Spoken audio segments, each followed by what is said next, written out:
दिल को गर्मा देने वाले मनाजिर और भरपूर तारीख का खित्ता गिलगित बाल्टिस्तान हर साल एक नहीं बल्कि 2 यौम आज़ादी मनाता है। तारीख में फतह के 2 लम्हे और 2 तारीखें लिखी हुई है, लेकिन इन वाक़यात में एक उनकही कहानी और एक तवील सवाल है। 2 यौम आज़ादी के बावजूद क्या गिलगित बाल्टिस्तान के अवाम वाकई आज़ाद है? सबसे पहले हमारे पास 14 अगस्त पाकिस्तान का यौम आज़ादी है।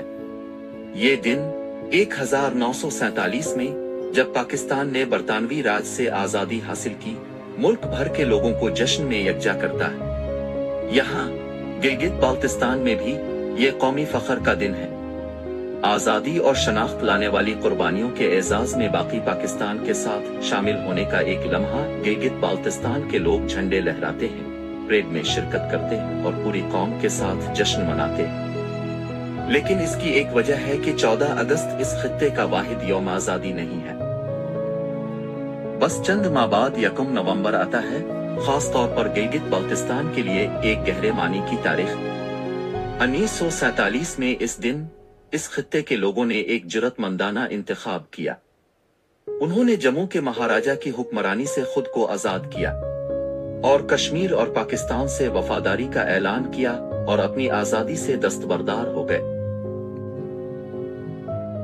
मकामी अफवाज दलेर गिलगित स्काउट्स की क़यादत में और अवाम की गैर मुतज़लज़ल हिमायत से ईंधन महाराजा की हुक्मरानी के खिलाफ उठ खड़ी हुई, अपनी तकदीर खुद बनाने के लिए पुरज़्म हुई। इत्तेहाद, ताकत और अटूट जज्बे के साथ उन्होंने अपनी आज़ादी का दावा किया। बहादुरी और कुर्बानी के जरिए इस काबिल जिक्र मौक़िफ़ ने गिलगित बाल्टिस्तान को न सिर्फ अपनी आज़ादी को यकीनी बनाने बल्कि पूरे दिल से पाकिस्तान में शामिल होने की ख्वाहिश का ऐलान कर दिया, जो खुद इरादियत के एक ताकतवर लम्हे और एक साथ मुस्तक़बिल की उम्मीद रखता है।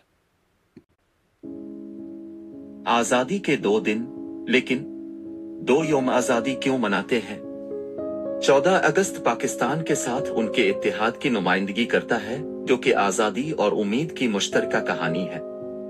1 नवंबर बगावत और खुद इरादियत के एक मुनफरिद ताकतवर बाब की अक्कासी करता है, लेकिन इस कहानी का एक उनकही पहलू है। इन तारीखी लम्हात के बावजूद क्या गिलगित बाल्टिस्तान वाकई आज़ाद है? अगरचे पाकिस्तान का हिस्सा होने पर फख्र है, लेकिन यहाँ के लोगों को इस खुद मुख्तारी के हुसूल में चैलेंजेस का सामना करना पड़ता है, जिसके लिए उन्होंने जिदोजहद की थी। गिलगित बाल्टिस्तान को अब भी पाकिस्तान के अंदर मुकम्मल आईनी शनाख्त हासिल नहीं है और वो जिन हुकूक और नुमाइंदगी के हकदार हैं, वो सवाल अभी तक जवाब तलब है।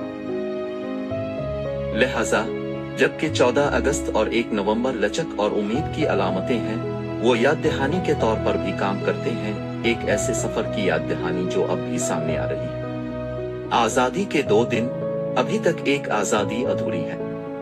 गिलगित बाल्टिस्तान के लोग अपनी वफादारी पर डटे हुए हैं, लेकिन वो उन आज़ादियों और हुकूक की तलाश भी जारी रखे हुए हैं जिनके वो हकदार हैं। जैसा कि हम इन तारीखी दिनों को मिना रहे हैं, आइए हकीकी नुमाइंदगी और आज़ादी की तरफ जारी सफर को भी पहचानें। गिलगित बाल्टिस्तान की कहानी अभी खत्म नहीं हुई। देखने के लिए आपका शुक्रिया। अगर आप गिलगित बाल्टिस्तान की मुनफरिद और जारी कहानी से मुतासिर हैं, तो बरा करम दी वॉइस ऑफ GB को लाइक, शेयर करें। आइए मिलकर उन आवाजों को दुनिया तक पहुंचाएं। सब महफूज रहें।